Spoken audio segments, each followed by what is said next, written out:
I am what you might call a practicing atheist. I'm quite happy to be an atheist because I think actually God likes atheists better. We never ask him for anything. We're not bothering him all the time, saying, oh, God, please help me, I want this thing. And as a practicing atheist, there's certain things that I travel around the world, and no matter where I go, somebody called Gideon leaves me this book to read. It's an Irish book because it says it all began at the beginning.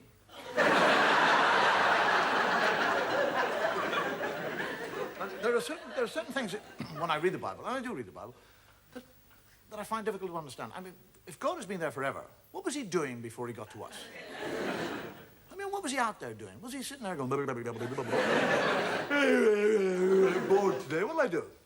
I mean, suddenly from nowhere, he suddenly decided to create a world. I'll make a world, that's what. Make a world, yes, that's what I'll do. Rivers, seas, boom, mountains. Boom, everything's there. I want a garden. I'd like a nice garden. Whack! Garden meat. Hate gardening. Need a garden. Ah, gardener, spit and dust. Adam. Hey! And he, Adam, never once says, where in the name of God did I come from? I mean, he's 40 years of age. He has no child, he has no recall. He doesn't say, how did I get here? But he's quite happy. He just kind of trundles around the garden, working away. And God is looking at him. And he sees that Adam is happy.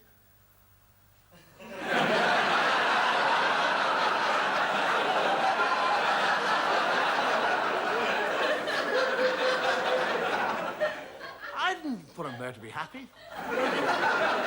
I'll put a stop to that. And God, during the night, sneaks down like a thief and steals, doesn't ask, doesn't request, steals it. His rib. And from his rib, he makes woman. And Adam wakes up in the morning, he's a real thickie.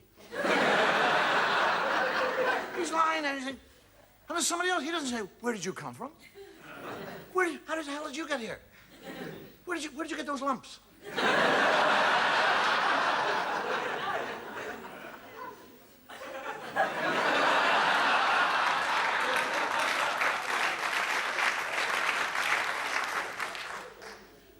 Just goes out and goes gardening.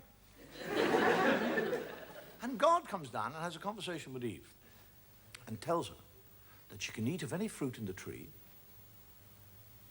in the whole garden with the exception of one fruit tree.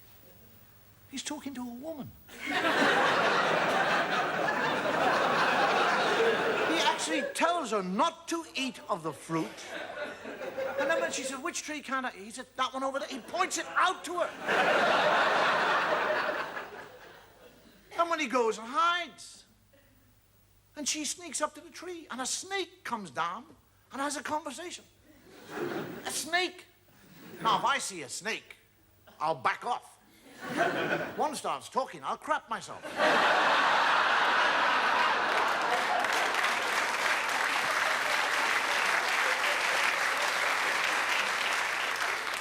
And the snake actually convinces her to eat the apple, and she eats the apple. And when she eats the apple, she learns shame. That's what happens when you eat apples. Now, she's not ashamed that she's disobeyed God or that she's eaten the apple. She's ashamed of one part of her body. That's all. She becomes ashamed of that area of the body. Now, why that area? Why not her elbow? Her nose. Do you actually realize that if Eve had been ashamed of her nose, every woman in the world now would be ashamed of your noses? You'd all be sitting here tonight with little nose knickers on.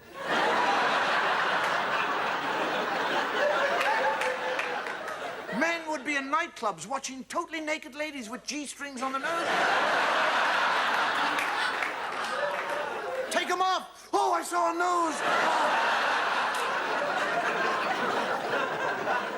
And this is the book that you'll go into court and place your hand upon.